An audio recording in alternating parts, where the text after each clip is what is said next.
It's the Herd Line News. But J-Mac, if you're looking for the positive, because this is your team, right, with Rodgers, don't you want that mindset that he has, that he wants to play 3 to 4 more years, opposed to, you know, maybe my body's giving out and this is it. Once I come back, I'll just play out my contract and that's it. That's the attitude that you want from your leader and star player. It's, I'm going to do whatever it takes. He's still a 4-time MVP. He's still one of the greats. You know he's going to give it everything that he has. I would say actions over words. He got injured. He couldn't really show any actions last season. Could not, but now he could. And he's like, he's just doing this whole Joe Rogan podcast circuit, and that's fine. Hey, do your thing. Build your brand, because after football, you're going to need something. Yep. I don't know. I'm let's just say I'm doobie. How do you go from darkness retreat to, 3 or 4 I'm just saying, years? this is your team. You got to find positives here, right? See, Alex, thank you for pulling me out of negative. And he wants to continue playing, meaning he's going to give it his all. Focus on that for a little bit. I like that. I'll take it. Okay, well, let's stay in the NFL here, because the Bills have had trouble getting over that hump in the playoffs, falling to the Chiefs again this postseason. Now, at the scouting combine, Sean McDermott said it's not a matter of if, but when Josh Allen and the Bills would lift the Lombardi trophy. Now, to take things further, McDermott elaborated on his confidence, saying he knows how to develop players and that he would maximize Josh Allen's potential. Now, the Bills had a roller coaster of a season. Now, if you're going to have a roller coaster season, they did it the right way. They started down and then went on the up. Once they fired their offensive coordinator, they went on a bit of a winning streak. It finished, since they fired the OC, I think they finished the season 7-2, including the postseason, right? So if it's going to happen, it went the right way, and they ended up winning the AFC East. But once again, they still lost to Mahomes and the Chiefs in the postseason. If there was ever going to be a season, it really felt like it was going to be this past season for the Bills and Josh Allen, when you have Patrick Mahomes and the Chiefs on a, quote, down year, which they ended up winning the Super Bowl anyway, because it's Patrick Mahomes and Andy Reid. So it's just, it's hard to believe all this when we saw last season, even when they went on that great run of 7-2, Josh Allen put this team on his back, and he carried them down that stretch. What does that mean? I'm going to maximize his potential. Like, Josh Allen's already not awesome? Like, I don't know, man. I think part of it's the coaching, no? I mean, they had Kansas City at home and lost the game. You gotta win that game. You have to win that game. I mean, Allen, butchered it. There were 2 bad passes, and they missed the field goal, but I don't know. Sean McDermott, really? I'm going to maximize his... Josh Allen's already one of the best players in the league, isn't he? This is tough. When it gets to this, and you're making your choice, okay? We're going to stick with Josh Allen, say the franchise, right? If there is turmoil between a coach and a player, we saw this in Denver. They chose Sean Payton over Russell Wilson. This could be a conversation that you have with Josh Allen. Do you feel like this is the right leader that can bring you to that next level? And if Josh Allen believes that it is, you got to go with it, right? Because you got to be on that same page if you want to get there. It's got to be between what he thinks is going to work, if you're going with Josh Allen and he's your guy, to get you to the top and raise that Lombardi trophy. It's weird. The defense had like a crew for like 5 years. They were all together for that long run. And now, slowly but surely, 2 safeties gone. Their linebackers are winnowing. The defensive line is kind of closing for that. Like I said, I think last season felt like that was their year. Yeah.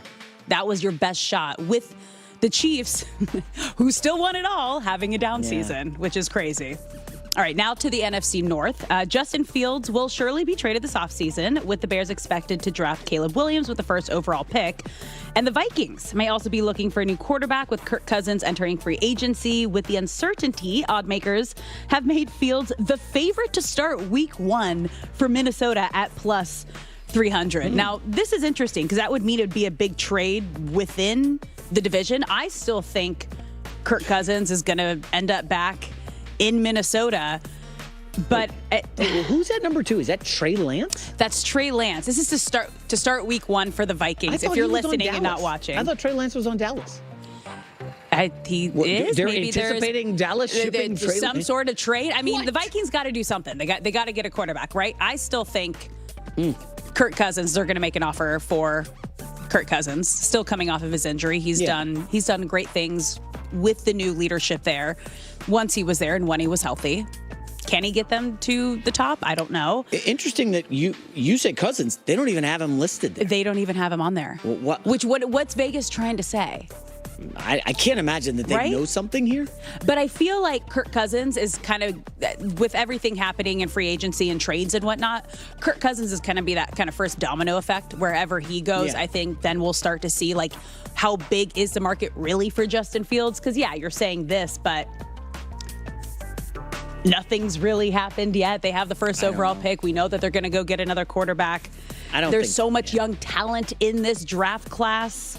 If I could get anyone else plus 1,000 or plus 10,000. Also, they were in the same division. They know who he is. They know what he can do. Yeah. I'm dubious. I don't know. From that list, I don't know if I agree Wilson. with Vegas here. Yeah, I would go Russell Wilson. Yeah. I think that makes to the sense. Vikings. Oh, did I just give away the top of the second hour? Damn it. Oh, okay, little tease. We'll save that. We'll move on to the NBA here. Bad news for the Warriors last night.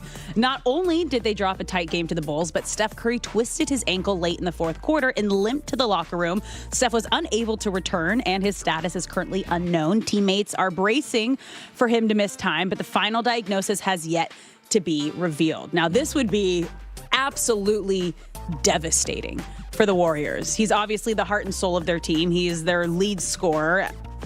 Their record and their team rating with and without Steph also just kind of shows how important he is. They're 33-26 with Curry, 0-3 without him just this season.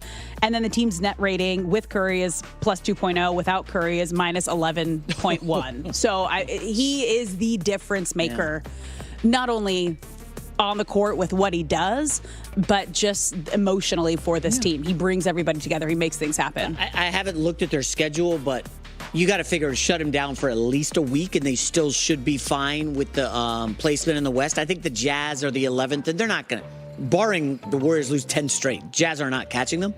The only thing I think that would change is 9 and 10 in the play-in, 9 would host the game.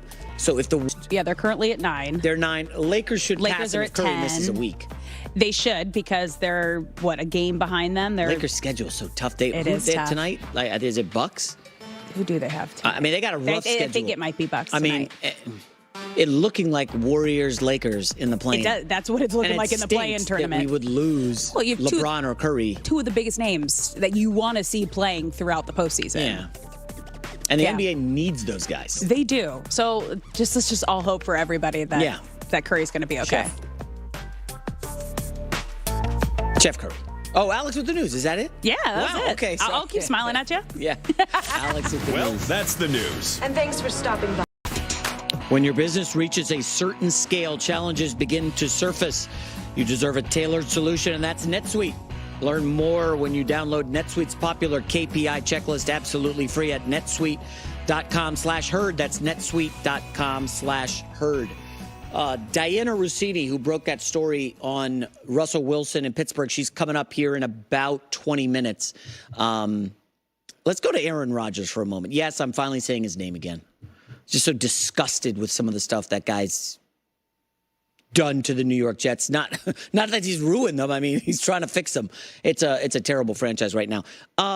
You guys know I talk a lot. Those of you who listen to my podcast, I talk a lot about like dad life stuff, and it seems to resonate. When people come up to me, like at a Lakers game or wherever I am, the guys who are like, Jay Mack, they know me from the herd. People who come up and are like, oh, Jay, what's up, man? Who are like a little more, they know me from the podcast because they're listening to me while they're walking their dog or what have you. And I try to have my kids well-rounded, right? I don't just push them into sports, right? We got the academics, obviously. They're doing some chess, some dance, whatever it is to become well-rounded individuals. I myself grew up, I think I've told the story here on the show. Every day to start the day, I would get the sports page, the Washington Post. I'd pick it up at the bottom of the driveway, and I would just read the sports section. I didn't care what was going on in the national news. My dad's already texting me, did you see the speech last night? I was like, I don't know what you're talking about. I'm kind of locked in on sports a lot.